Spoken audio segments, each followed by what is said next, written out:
Look, I'm not exaggerating when I say my mother-in-law, Veronica, was not a woman.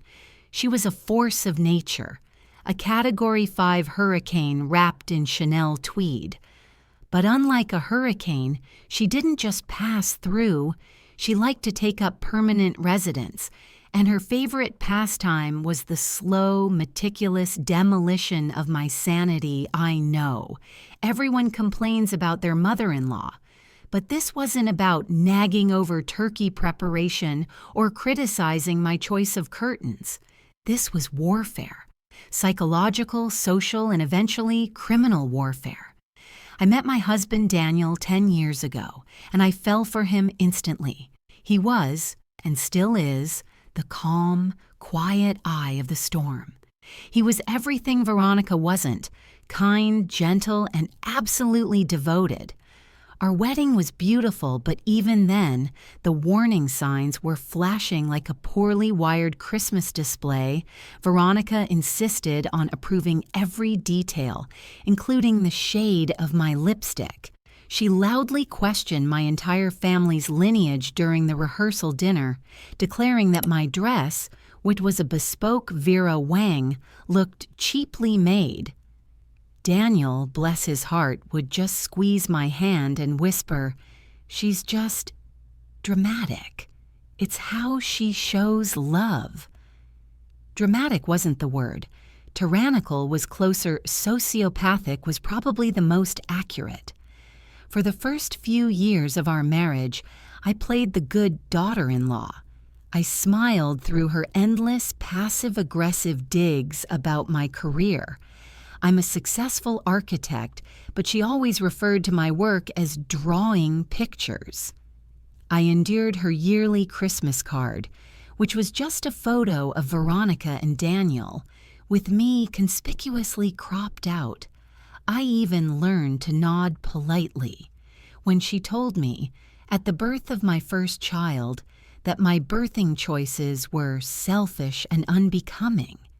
I was trying to preserve the peace for Daniel's sake, and for the sake of his father, Arthur, a quiet, sweet man who had clearly spent 50 years perfecting the art of emotional avoidance. But her attacks started escalating when we had our second child. Mia Veronica had always fixated on Daniel, her only son, seeing me as the interloper who stole her star. But when Mia was born, she decided that Mia was a worthy recipient of her excessive, controlling devotion. She'd show up unannounced, criticizing my parenting, my house cleaning, even the way I cut Mia's grapes. The breaking point came 6 months ago.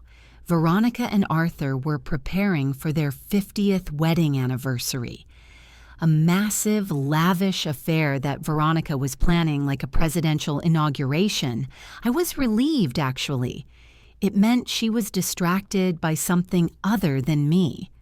Then disaster struck our family, or rather, struck her. Arthur, her husband, suffered a serious stroke. He survived, thankfully, but he needed constant care. He was moved to a specialized rehab facility that was excellent, but incredibly expensive. Daniel and I immediately offered financial help. We are comfortable, and Arthur is family. But Veronica waved us away with a dismissive hand gesture that could curdle milk. "No, no, darling. Your father and I have plenty. 50 years of careful saving, you know. Unlike some people who spend their money on frivolous things like avant-garde furniture." But the truth was, Veronica was terrified of losing the status that the 50th anniversary party represented. She needed the money for the party, not the care. I realized this when I overheard her frantic phone call to her sister about liquidating some stock, only to be told it wasn't enough to cover the venue deposit. That's when her true genius for malice emerged. The situation was tight, and she decided the easiest way to solve her financial problem was not through honest means, but through criminal deflection. One afternoon, I was volunteering at the children's wing of the local hospital, something I did every Tuesday. It was a chaotic, busy place. Veronica knew my routine. When I returned home, Daniel was waiting for me, his face pale and etched with confusion. "Sarah, you need to tell me what's going on," he pleaded, holding up his phone. It was a headline from the local news site. "Theft at St. Jude's Children's Hospital. $50,000 raised for cancer research vanishes." My heart sank, but I didn't connect it to me. "That's terrible, Dan. I was just there this afternoon." "Keep reading," he urged, his voice tight. The article stated that security footage showed the funds being removed from the administrative safe by an employee shortly after 3 p.m. The employee's identity hadn't been released, but the police were investigating someone with regular access and a known history of financial distress. Then, Daniel showed me the email he had just received, an anonymous tip sent to the hospital director, CC'd to the police, and sickeningly to Daniel himself. The email provided the name, Sarah Hawthorne. The tip detailed my regular volunteering hours, noted that my architecture firm had faced minor setbacks during the last economic downturn, a blatant, exaggerated lie, and suggested that I had used my familiarity with the building's layout and my clean reputation to steal the money. It was specific, damning, and completely false. I stared at the screen, my mind reeling. "This is insane, Daniel. I didn't do this. I was there, yes, but I was with the kids, drawing murals." Daniel believed me, thank God. His faith in me, despite the compelling evidence, was the anchor that kept me from collapsing. "I know you didn't, honey, but the police are coming. They called me 5 minutes ago. They have a search warrant." The next few hours were a terrifying blur. The police arrived, polite but firm. They searched our house, finding nothing, of course, but the damage was done. My name was already whispered in conjunction with the headline. The humiliation was immediate and widespread. Later that night, Daniel and I reviewed the details. The email was untraceable, sent through a dozen proxies, but the level of detail about my firm's private finances and my specific routine could only have come from one person, Veronica. She had access to our mail. She often helped with our taxes, and she was obsessed with my schedule. She had meticulously set me up, knowing the scandal would be devastating and hoping the police would find something to link me to the crime, allowing her to save face and, crucially, solve her own immediate financial need. For the anniversary party, she was willing to destroy my life and reputation to protect her own vanity. That was the last straw. The woman who hated me had finally gone from petty abuse to criminal action. She wanted to frame me, possibly ruin my career, and certainly alienate me from Daniel and his family forever. I looked at Daniel, whose face was etched with fear for me. "We need to call the police back," he said, his voice shaking. "We need to tell them we think your mother is setting me up." "No," I interrupted, my voice calm and ice-cold. "We won't go to the police yet, Dan. Not only do we have zero proof, but your mother is too connected in this town. She'll spin it as a grieving mother-in-law dealing with her daughter-in-law's instability."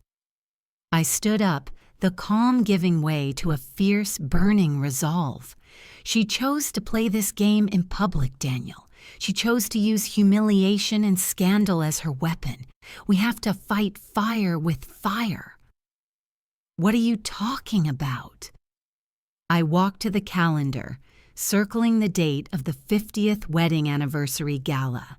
"Your mother built her life on a lie of perfection. She thinks her darkest secrets are buried and safe.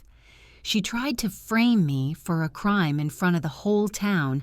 I am going to expose her darkest, deepest secret at her party, in front of the most important people she knows. It's time for Veronica's perfect life to come crashing down. The date was exactly 3 weeks away. That gave me 21 days to dig up 50 years of secrets, and I knew exactly where to start. The only person Veronica ever truly controlled, her husband Arthur, who was currently recovering in a rehab facility. The 21 days I had before the anniversary party felt less like 3 weeks and more like a ticking time bomb. The local media was still buzzing about the hospital theft, and although the police hadn't charged me, the damage to my reputation was severe. Veronica, meanwhile, was basking in the implied martyrdom, accepting tearful condolences from her friends about her poor, troubled daughter-in-law. Daniel, my husband, wanted me to stay home and let Evelyn, our lawyer, who is usually reserved for my firm's commercial disputes, handle the legal defense against the frame-up. But I knew the legal route was slow, and Veronica's destruction of my name was happening now. I had to find the secret, and I knew the key wasn't in court records or digital footprints. It was in Arthur, my father-in-law. Arthur was the only person who had tolerated Veronica's reign of terror for 50 years. He was the quiet, sweet victim of her control, and he was currently confined to a rehab facility after his stroke, recovering but vulnerable. He was also the only person who knew where the bodies were buried. Both literally and figuratively, knowing Veronica, I drove to the facility alone, telling Daniel I was seeing my therapist. I arrived with a bouquet of his favorite old-fashioned roses and a small antique edition of a military history book.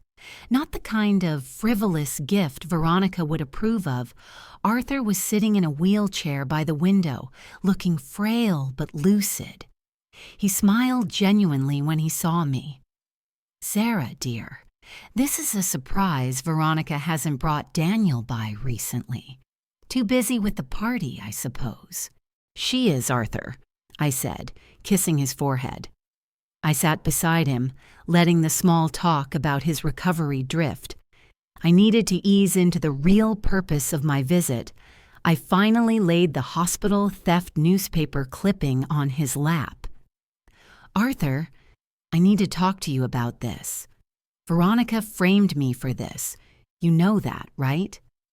Arthur looked at the headline, the one connecting me to the theft of cancer research funds, and sighed, a deep, weary sound that held decades of resignation. He didn't deny it. "Yes, Sarah, I know. She's been desperate for funds since my retirement accounts took a hit last year, and she needs that party. It's everything to her. She's willing to sacrifice my career, your son's wife, and my reputation for a party, Arthur. I need to fight back, but I can't just fight the frame-up. I need to find the real source of her control, the reason she thinks she's untouchable." I looked him straight in the eye. "Arthur, you've been married to Veronica for 50 years. I need you to tell me her darkest secret, the one thing she would rather die than see exposed." Arthur paled further. His hands, gripping the armrests of his wheelchair, trembled. "Sarah, you don't understand. Veronica, she doesn't just manage secrets. She uses them. You try to expose her, she will destroy you utterly." "She's already trying to destroy me," I countered softly. "But if I go down, I'm taking her with me, and I'll expose the stolen cancer money along the way. I need the truth, Arthur. Not just for me, but for Daniel and for you. Don't you want to be free of her just once?" The last question hit home. Arthur stared out the window for a long, silent minute. the sounds of the hospital trolley carts and nurses' chatter providing a strange backdrop to the monumental decision he was making. "It started 50 years ago," he finally whispered, his voice cracking, "before we were married. Veronica wasn't wealthy, Sarah. She came from a poor family in the South. She was a secretary at a small regional bank, and I was just her nice young man, the only son of a prominent family. Her dream was to marry into wealth, to shed her past like a cheap coat." "What happened?" I urged. "She thought she was pregnant. She told me, and I did the honorable thing. I rushed the wedding. My parents were scandalized but agreed to a quiet ceremony." "But the child?"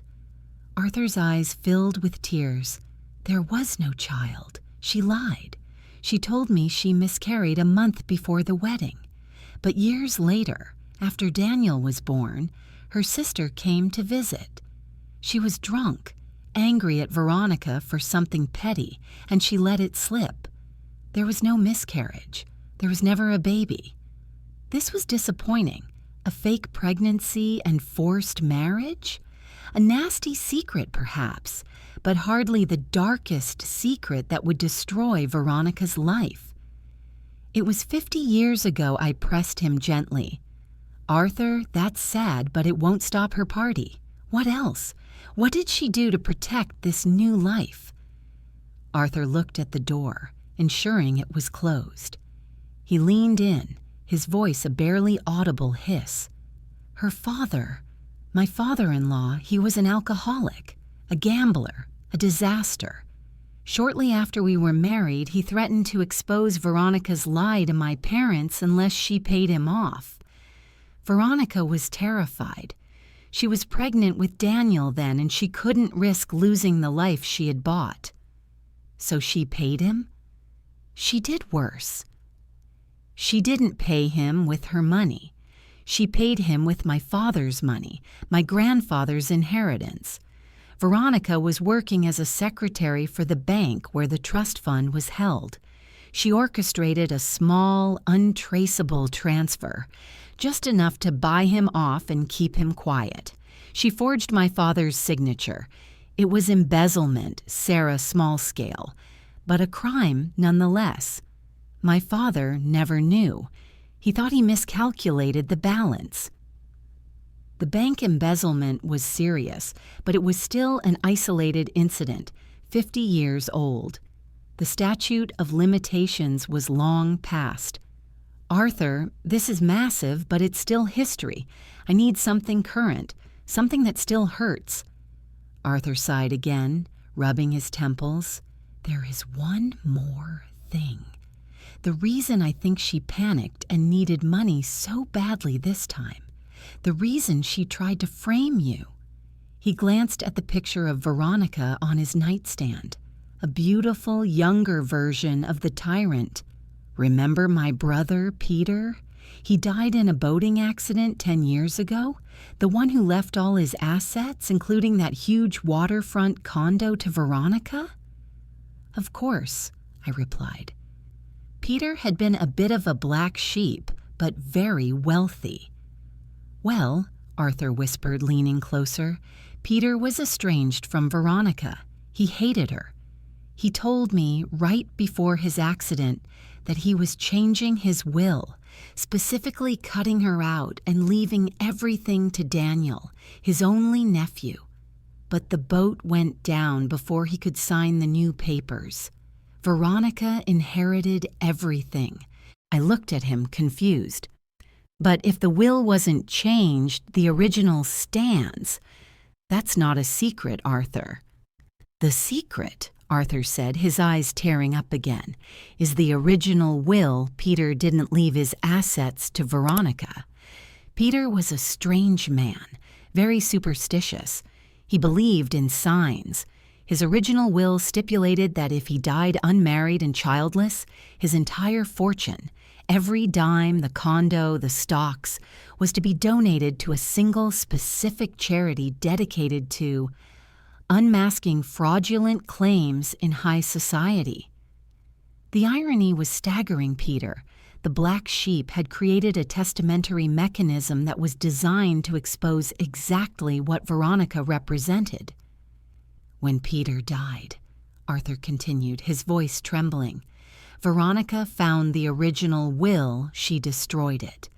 Then she forged a new original will, making herself the beneficiary, and used her old connections from her secretary days, the ones she never truly gave up, to notarize and seal the fake document, making it look like the last official document signed before the accident.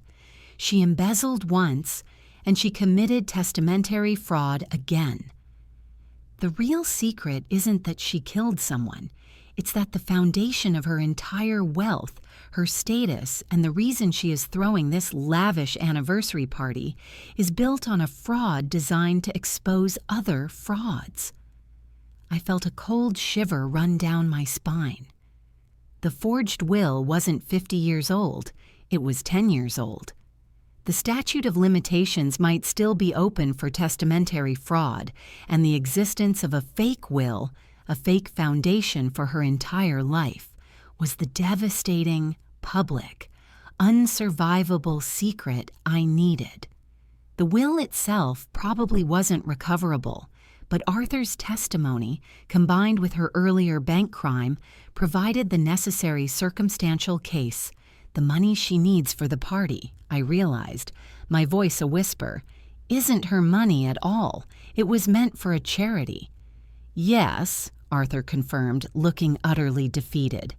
She's been spending money that belongs to a charity dedicated to exposing frauds. I stood up, the old military history book in my hand suddenly feeling like a weapon. Thank you, Arthur. You've just given me the whole arsenal.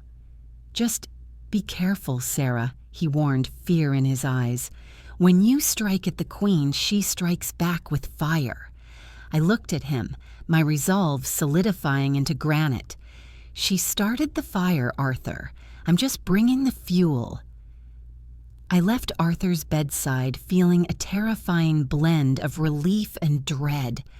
Relief, because I finally understood the monster I was fighting. Dread, because the secret, testamentary fraud and embezzlement, was too massive, too old, and too protected to simply shout across a ballroom. Arthur's word alone wasn't enough. Veronica would simply deny it and claim her ailing husband was suffering from post-stroke confusion. I needed something tangible, something to give Evelyn, my lawyer, teeth for the civil case that would inevitably follow the public spectacle. My immediate problem was the frame-up. Veronica wasn't sitting still. Since the police search had come up empty, she had pivoted, moving her attack from criminal accusation to social destruction. She started contacting the school board where I had volunteered for years, hinting at financial instability and disturbing behavior. She called my architecture firm's major clients, subtly suggesting that my recent personal troubles might affect my professional judgment. It was a targeted, silent assassination of my career. I called Evelyn immediately. She listened to the story of the forged will, Peter's fortune meant for the Unmasking Fraudulent Claims charity, and the old bank fraud with mounting excitement. "Sarah, this is gold," Evelyn confirmed, her voice crackling over the phone. "The embezzlement is likely beyond the statute of limitations, but it establishes a pattern of behavior. The testamentary fraud, the forged will, that's still 10 years old. It's hard to prove without the original document, but combined with the current charity theft scandal, we can connect the dots in a way that will destroy her reputation and expose the legal foundation of her entire fortune. But I need physical proof. Evelyn, something more than Arthur's word. We need to assume the fake will is sealed away, inaccessible," she advised. "We're looking for collateral evidence. Old bank statements, diaries, maybe a notary's logbook, or even letters from Peter complaining about the original will's contents. You know Veronica's life better than I do. Where would she put something she never once seen, but occasionally needs to reference to ensure her story holds up? I knew the answer instantly. The study. Veronica and Arthur lived in a sprawling, historic house, the family homestead. The study was Veronica's domain, a perfectly preserved room filled with leather-bound books and an antique mahogany desk that she treated like a throne. I hadn't been alone in that room for years. The next day, I faked a peace offering. I called Veronica, apologizing profusely for the misunderstanding about the hospital funds, attributing the police interest to a mix-up. I suggested Daniel and I come over for dinner to smooth things over before the anniversary. "That's generous, darling," Veronica said, her voice dripping with triumphant condescension. She loved the opportunity to play the gracious victor. "We'd love that. 7 o'clock sharp. Don't be late." That evening, Daniel was blissfully unaware of the true purpose of the dinner. He genuinely hoped this was the end of the feud. We arrived, and Veronica put on a sickening performance of forgiveness, offering Daniel weak soup and me a side-eye that promised eternal enmity. The opportunity came when Veronica went to the kitchen to fetch the dessert, and Daniel, following her mother's directive, went down to the wine cellar for a specific vintage. I was alone. I sprinted to the study. The door was unlocked, a sign of her carelessness, her arrogance that I wouldn't dare trespass. The room smelled of old paper and expensive leather. I went straight for the mahogany desk. Everything was pristine, organized, but I wasn't looking for obvious files. I was looking for the secret compartments, the ones that exist in antique furniture designed for a different era. I ran my hands along the back of the largest drawer. My architect's training paid off. I found a loose catch, a small button disguised as part of the wood carving. I pressed it. The drawer slid out an extra inch, revealing a false bottom. Inside, there wasn't a bank statement or a forged will. There was a thin, leather-bound book and a single yellowed envelope. The book was Veronica's diary, spanning the period of Peter's death and the forging of the new will. The envelope contained a letter addressed to Peter, postmarked exactly 1 week before his boating accident, from a well-known charity law firm. I quickly flipped through the diary. The entries were chilling. They detailed her frantic panic when Peter told her he was cutting her out. Entry: June 14th, before the accident. P is insane. That ridiculous charity stipulation. I will not lose the cottage and the securities over his moralizing stupidity. I cannot let this happen. I will not go back to where I started. Entry: June 22nd, the day of the accident. It's done. I found the contact. The paperwork will look perfect. I'm telling Arthur it was a blessing, a sign. My life is safe. The charity will never know. The yellowed envelope sealed inside the study for 10 years was even better. It was the confirmation letter from the charity law firm to Peter, confirming that they had received and filed his signed official last will and testament, stipulating that his assets were to go to the Fraudulent Claims Foundation. It was the smoking gun. It proved that Peter had successfully signed and filed the original will, meaning Veronica's later version was a deliberate criminal fraud. I took the envelope and several pages of the diary. Photos weren't safe.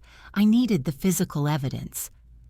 I replaced the drawer, locked the mechanism, and slipped the damning evidence into the pocket of my coat.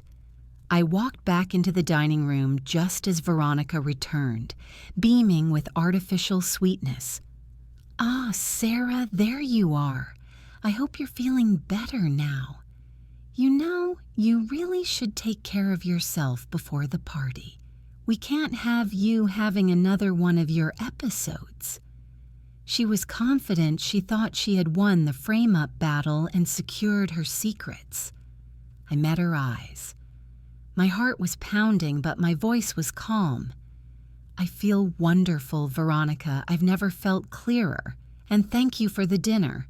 You know, it's nice to know that, despite everything, we can still share a meal with the whole family." Her face stiffened slightly at the implied threat, but she merely smiled back. She still thought I was fighting a small battle. She had no idea I held the foundation of her entire life in my coat pocket I left that night, not as the defeated daughter-in-law, but as the executioner holding the final signed death warrant. I immediately handed the evidence to Evelyn. "This changes everything," Evelyn said, reviewing the letter. "The police will have to reopen Peter's estate. This is not just a civil suit. This is criminal testamentary fraud. And the irony? The charity he left the money to is designed to expose this exact crime. We have the motive, the pattern, and the proof." The plan was set. On the night of the 50th anniversary, Veronica would give her speech, basking in her fake legacy. And then I would take the stage, not just to refute the hospital theft, but to reveal that the clothes she was wearing, the venue we were in, and the money that paid for it all belonged to the very charity designed to expose her. With the evidence, Peter's letter and Veronica's own diary entries, safely in Evelyn's hands, the clock was truly counting down. The 50th anniversary gala was 4 days away. My lawyer was working fast, preparing the civil suit against Veronica for the fraudulent inheritance and obtaining an emergency court order to freeze the funds she was using for the party, all set to be executed the moment I gave the signal. Veronica, sensing the shift in sands, became frantic. The lack of an arrest or a public apology from me meant her narrative, the mentally unstable, thieving daughter-in-law, was losing steam. She escalated her campaign of defamation, moving from subtle hints to direct attacks. She started sending mass emails to our social circle, claiming I was harassing Arthur at the rehab facility and trying to manipulate him. She hired a small, aggressive public relations firm whose sole job was to plant negative, anonymous comments on local news sites about my architecture firm, citing ethical concerns. Daniel, my husband, was caught in the middle, torn between his deep love for me and his lifelong habit of filial obedience.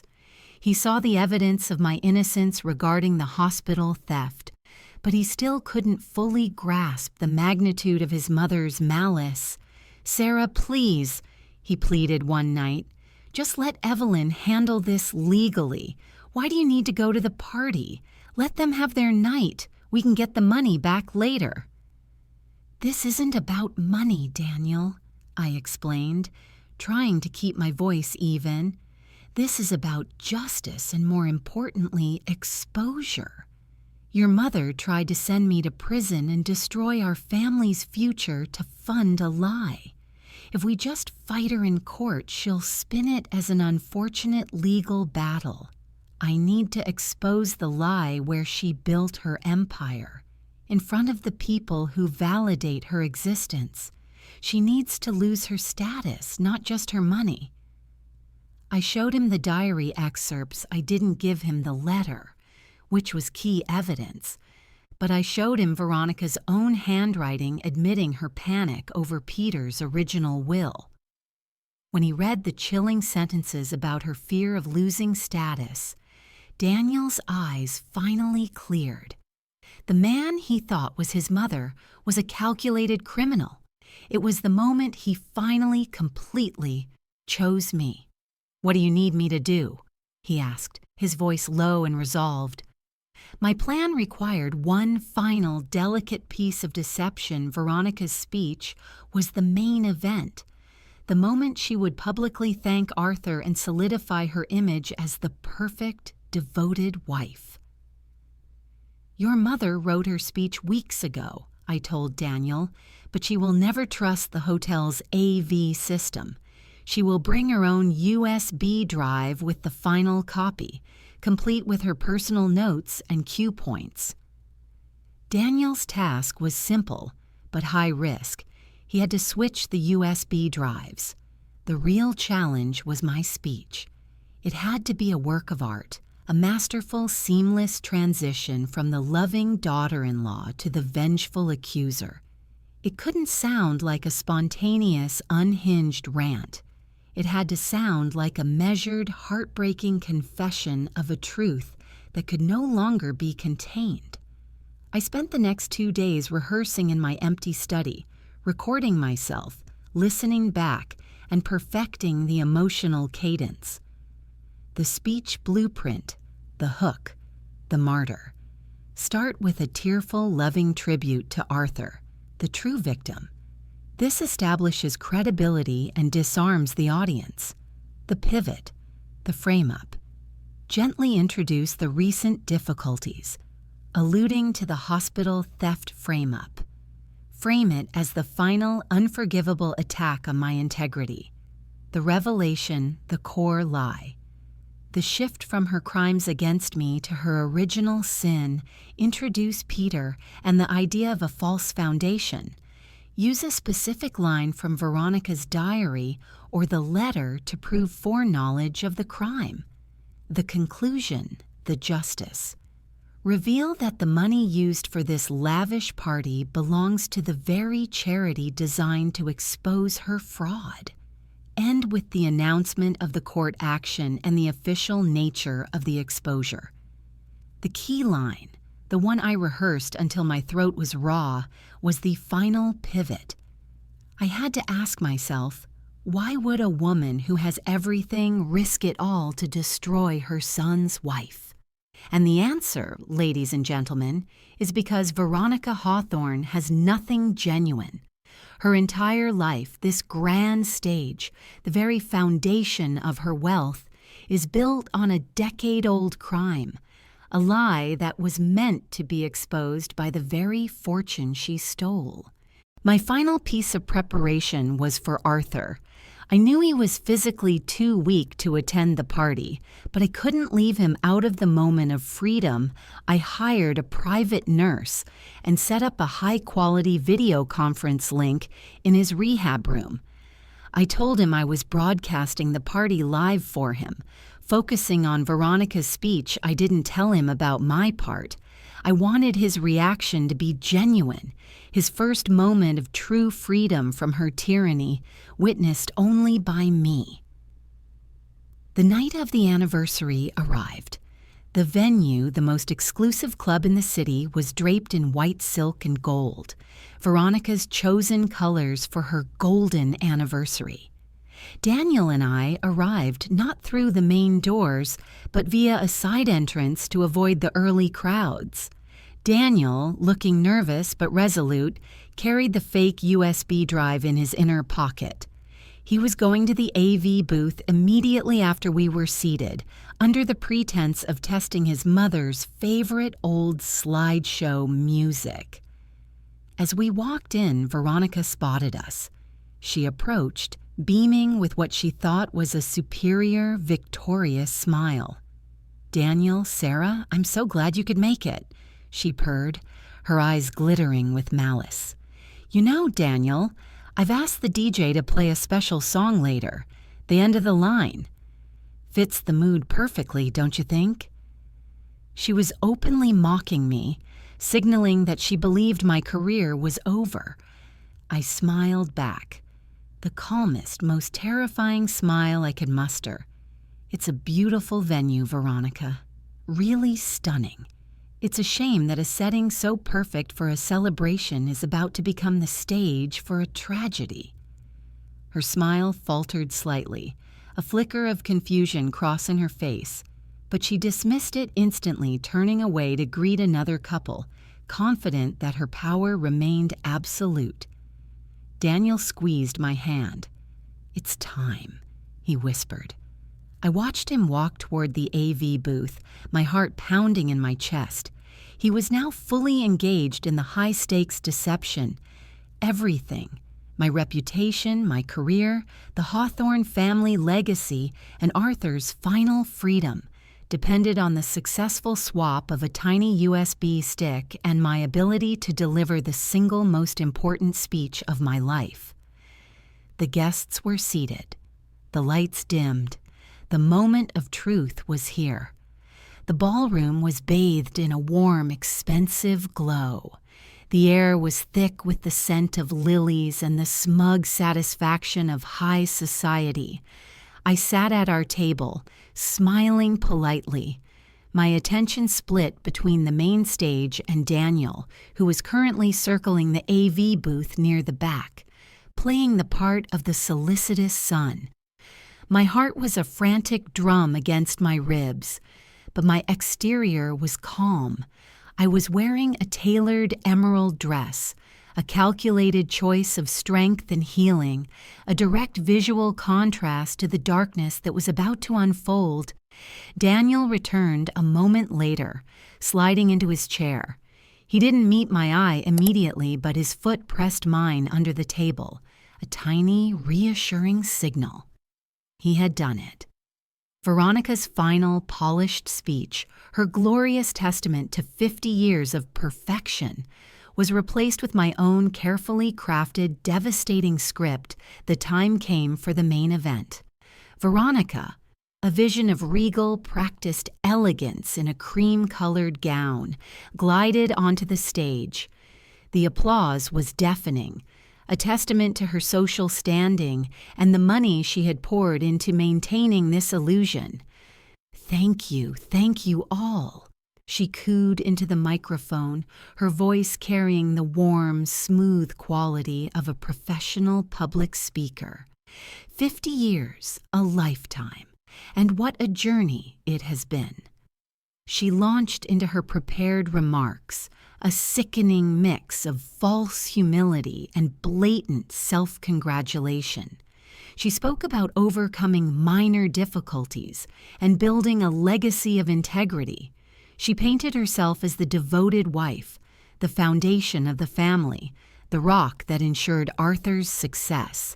I watched her on the large projection screens, a predator celebrating her victim's imprisonment. She then moved to the subject of Arthur, who was watching from his rehab room, connected to the video link I had arranged. Her tribute to him was saccharine, but her eyes held a cold triumph. She knew he was a prisoner of his stroke and her control. Finally, she reached the cruel final act of her performance, the public forgiveness of the daughter-in-law she had tried to ruin. "And finally," Veronica announced, her voice softening theatrically, "I want to acknowledge my darling son Daniel and my poor dear Sarah. The past few weeks have been difficult, fraught with misunderstanding and stress. But we are family. We overcome. Sarah, darling, would you please join me on stage? I want you to say a few words." The invitation wasn't gracious. It was a power move. She wanted me up there, under the lights, to accept her mercy and publicly validate her image as the benevolent matriarch. I rose gracefully, my emerald dress catching the light. I felt every eye in the room on me. As I walked onto the stage, Veronica offered me a stage whisper that was just loud enough to be heard by the closest tables. "Don't cause a scene, Sarah. Just say thank you and sit down. Your reputation is hanging by a thread."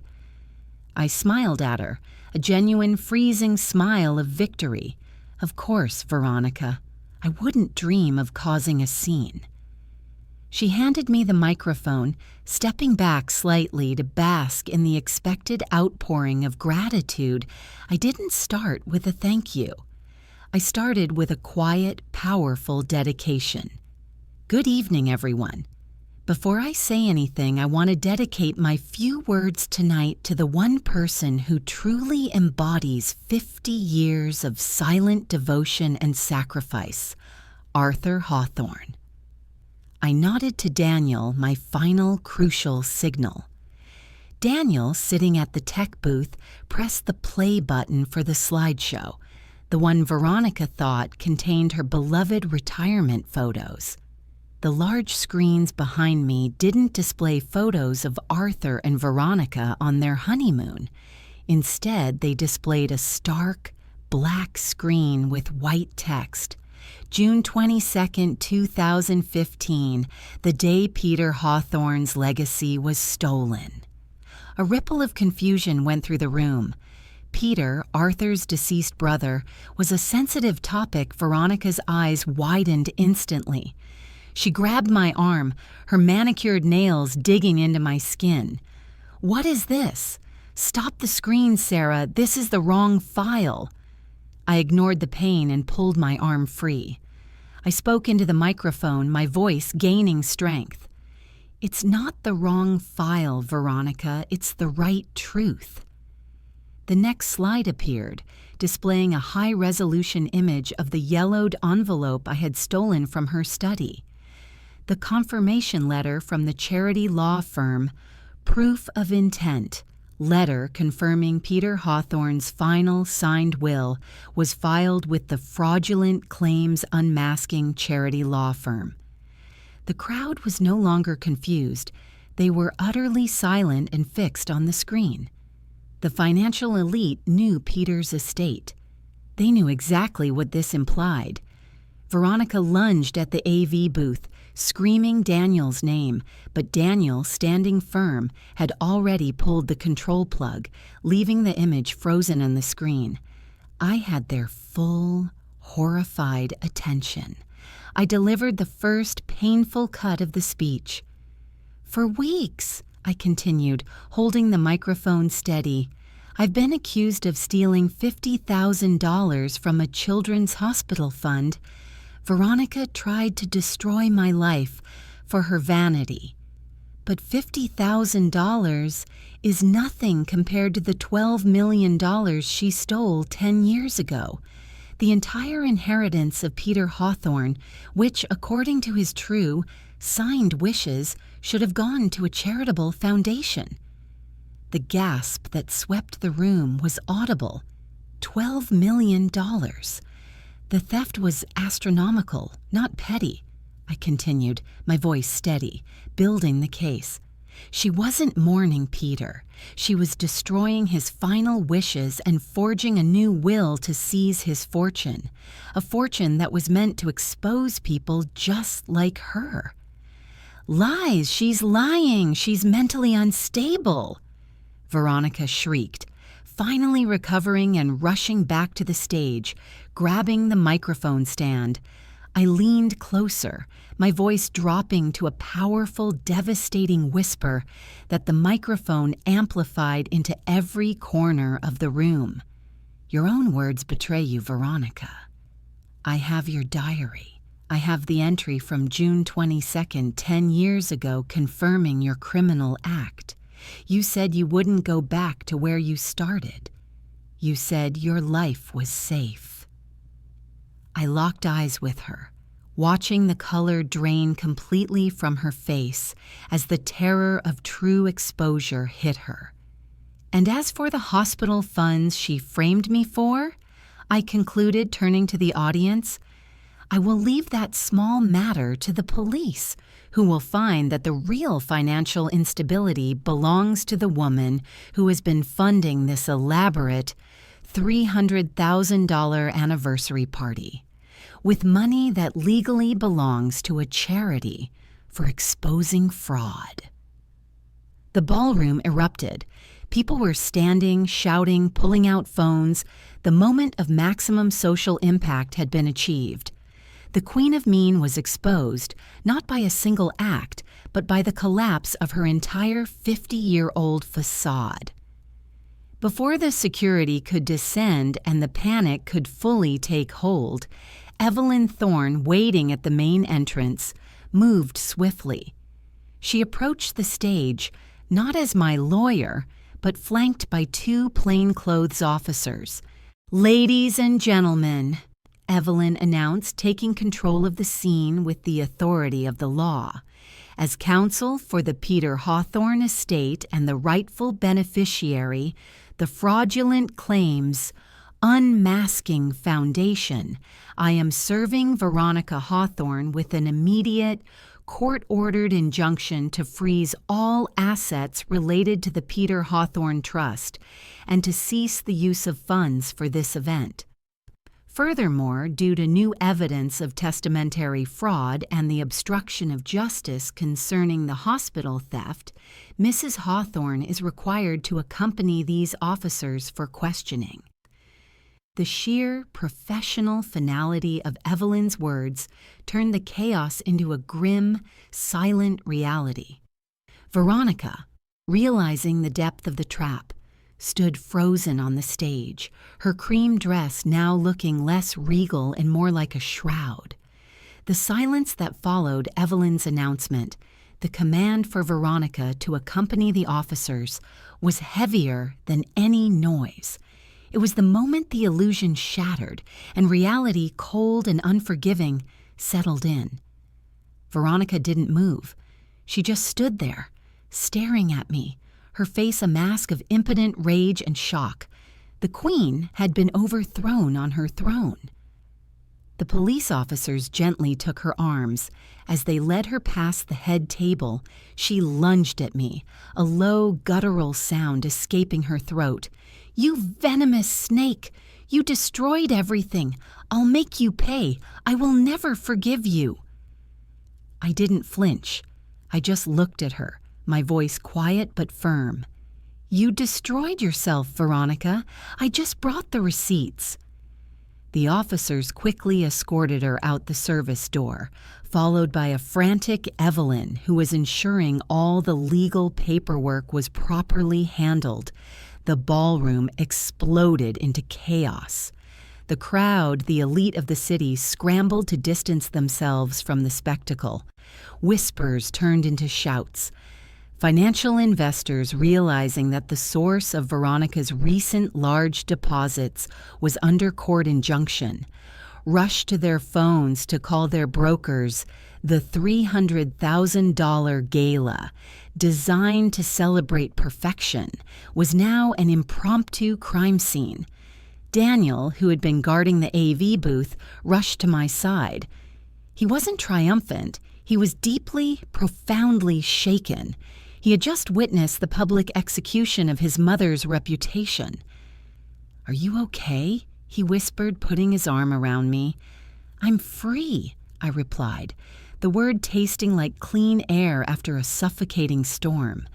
"And you, Daniel, you did the right thing. The hardest thing, but the right thing."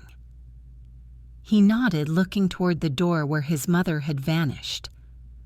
"She let us believe she was perfect for 50 years.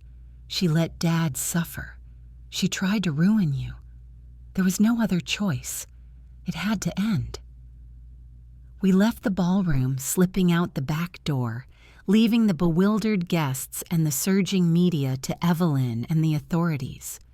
But before we could fully process the surreal ending of the evening, I had one final urgent piece of business. Arthur.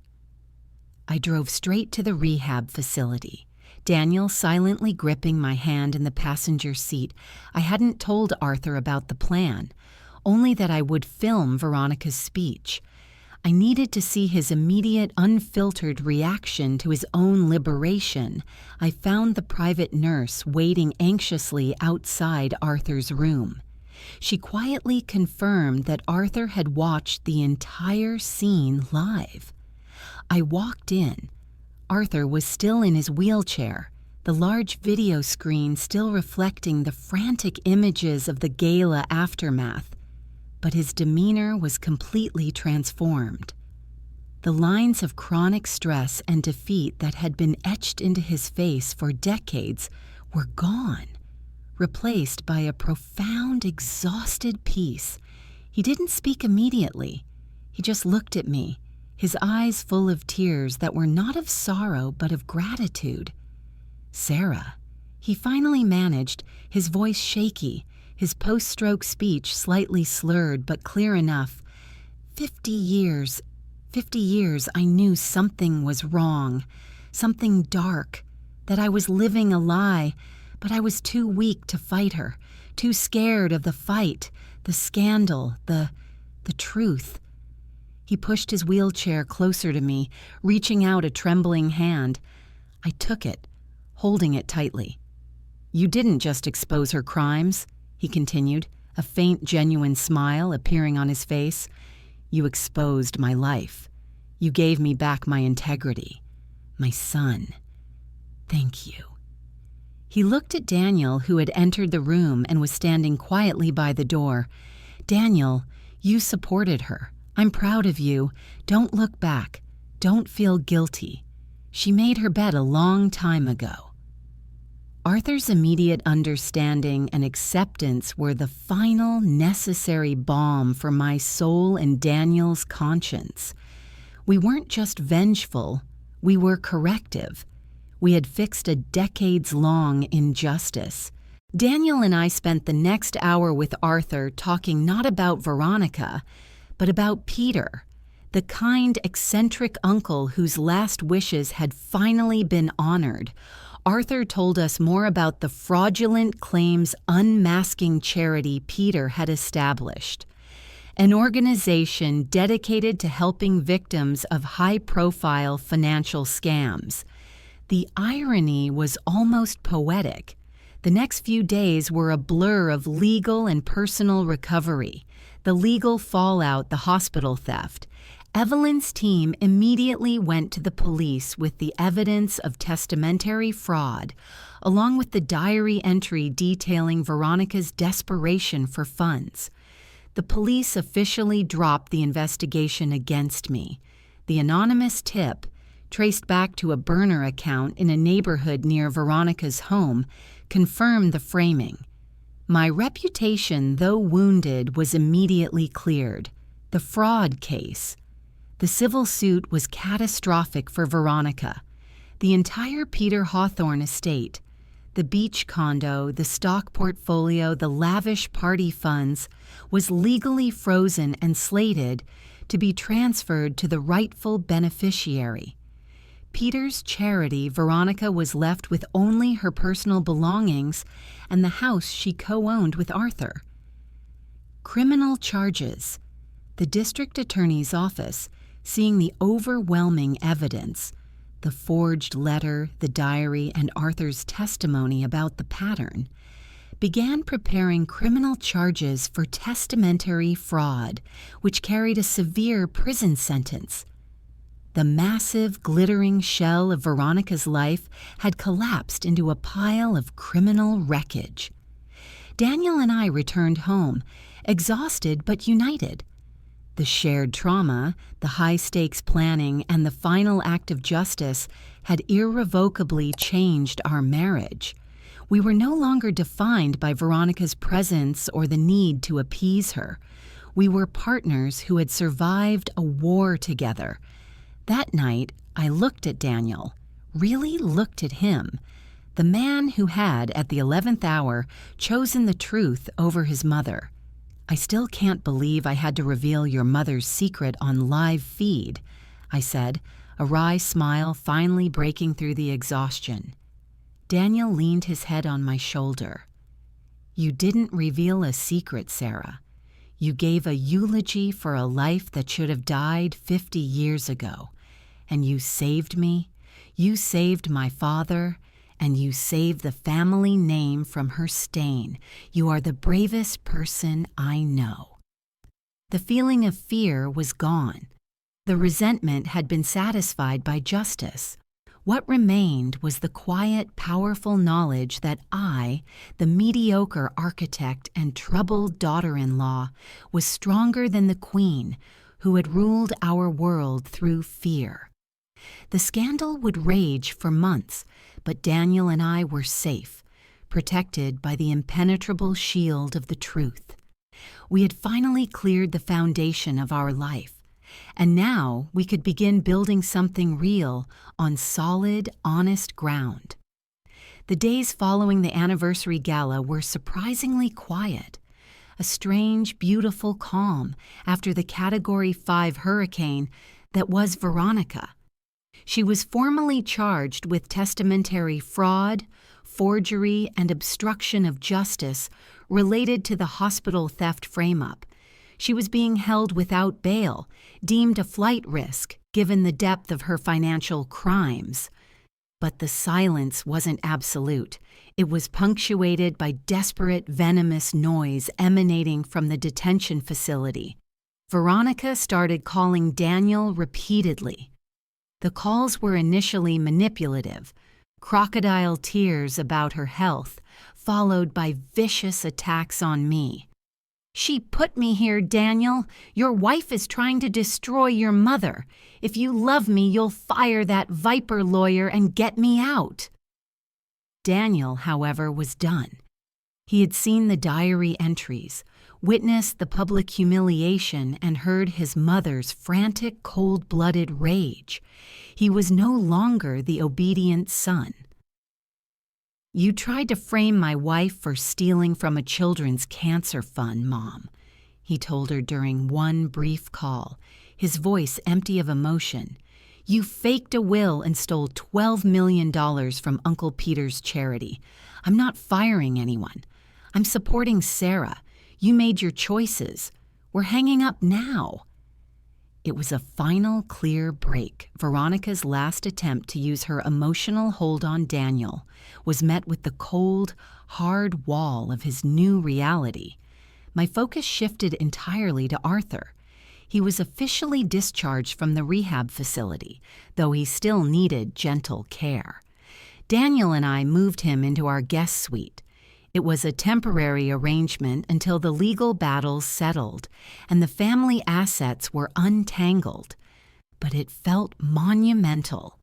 Arthur, the quiet man who had always been exiled to the periphery of his own life, was finally safe within the loving core of our home. One afternoon, a week after the gala, Arthur called Daniel and me into his room. He was sitting up in bed, looking more peaceful than I had ever seen him. "I need to talk to you about the house," he said, referring to the sprawling homestead where he and Veronica had spent 50 years. "The lawyers are freezing everything. I won't go back there, not even if they lift the freeze. That house is full of her lies.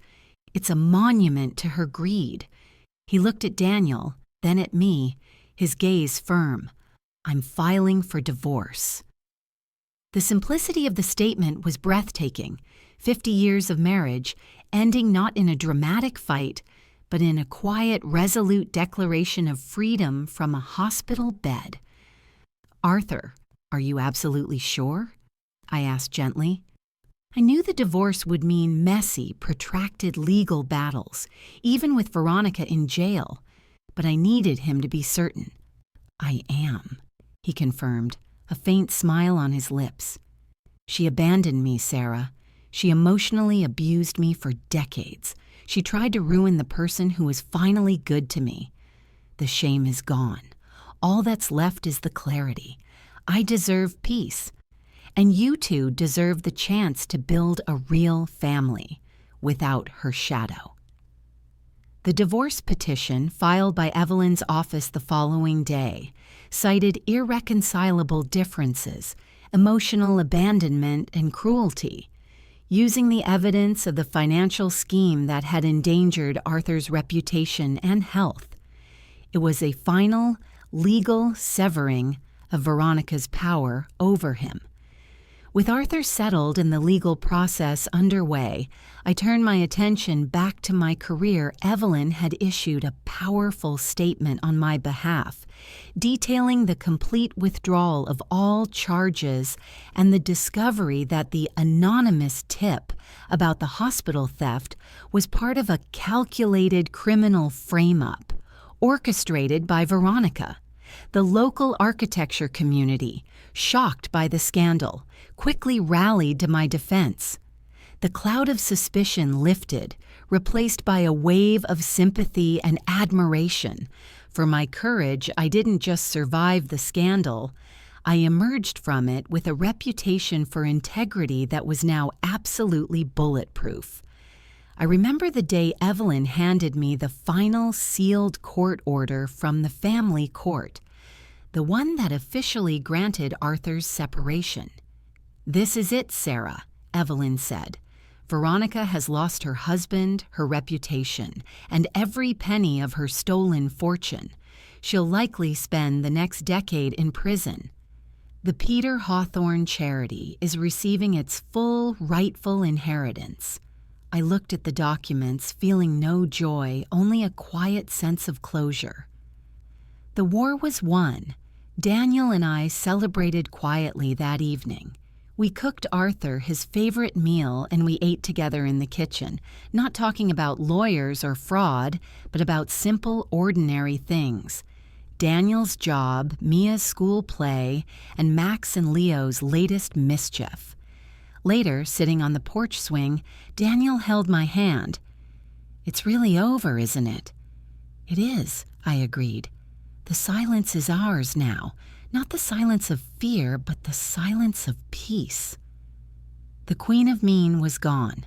She had traded her gilded cage for a steel one, and in doing so, she had unwittingly gifted me the strongest marriage and the most profound personal freedom I could have ever imagined. I was no longer fighting to prove my innocence. I was simply living my honest life, built on a solid foundation that Veronica's lies could never touch again. The legal aftermath stretched on for months, a tedious, necessary cleanup operation orchestrated by Evelyn. But the outcome was never in doubt. Veronica's desperate appeals were denied. The forged will was invalidated, the $12 million inheritance seized, and the entirety of Peter Hawthorne's fortune, including the exclusive waterfront condo, was finally directed to its rightful recipient. The fraudulent claims, unmasking foundation. The charity's executive director, a formidable woman named Clara, publicly thanked me. Sarah Hawthorne, Clara stated in a press conference that made national news, didn't just expose a criminal, she ensured the continuity of our mission. She turned a devastating personal attack into a victory for victims everywhere. The irony was not lost on anyone. Veronica, the queen of pretense, had lost her stolen fortune to a foundation dedicated to dismantling people exactly like her. The poetic justice was complete. The final court verdict was announced 6 months after the gala. Veronica was convicted of multiple counts of felony fraud and forgery. Her sentence was severe, reflecting the decade-long deception and the attempt to frame me for a crime against a children's charity. As the judge handed down her sentence, 8 years in federal prison, I watched from the gallery, not with glee, but with a sense of quiet finality. Her perfect life was officially over. Arthur's divorce was finalized quickly afterward. He regained his personal freedom and his name, settling into a comfortable, quiet life in a small condo near us, a life finally free from the financial and emotional terror of his former wife. He spent his days reading, recovering, and enjoying the uncomplicated affection of his grandchildren. The silent man who had suffered for 50 years was finally at peace. With the legal storm over, the dark cloud over my career vanished entirely. The architecture community, impressed by my resilience and integrity, not only cleared my name but began showering my firm with work. I secured the contract for the new expansion of the very children's hospital, where Veronica had tried to frame me. A massive, symbolic victory. I was no longer Sarah, the victim. I was Sarah, the successful architect whose integrity was tested in fire and proved unbreakable. My marriage to Daniel, though tested to its limits, emerged stronger than ever. We had faced the worst possible betrayal, the collapse of his entire familial reality, and had navigated it together, unified by the truth. The lies that had defined the Hawthorne family for 50 years were gone. We replaced them with honesty, vulnerability, and a shared pride in the courage we both displayed. I often thought about the contempt in Veronica's eyes and the words she used to belittle me. Predictable, mediocre, suffocating. She believed that high stakes required cruelty and that a quiet, loving life was equivalent to death. She pursued a dangerous, thrilling existence of crime and deception, only to find the predictable end. A prison cell, I, on the other hand, chose the path of truth, stability, and integrity, the boring path. And that path didn't lead to mediocrity. It led to an unshakable foundation. One evening, nearly a year after the gala, I was in the study, the very room where I had found Veronica's diary. But now, it was my study.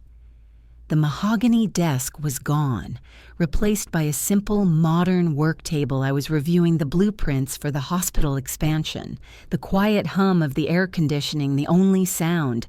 Daniel walked in, bringing me a cup of tea. He sat on the edge of the desk, watching me work. "You know," he said softly, "that was a big win today. The hospital contract." "It was," I agreed, looking up at him. "It means everything is truly back on track." "No," Daniel corrected, gently touching my cheek. "It means we built a better track. You know, you are the least predictable person I have ever met. Sarah, who would have thought the quiet architect could bring down an entire family empire with a forged will and a well-rehearsed speech." I laughed, a warm, genuine sound of deep contentment. That's the trick, isn't it? The most dangerous thing in the world is a woman who everyone underestimates, armed with the truth. I stood up, wrapping my arms around him. The ordeal had been terrible, but the result was peace, prosperity, and a marriage defined by absolute trust. We had achieved a profound, lasting victory. We were free. The Queen of Mean had tried to frame me for a crime, forcing me to unveil her deepest secret during her anniversary speech.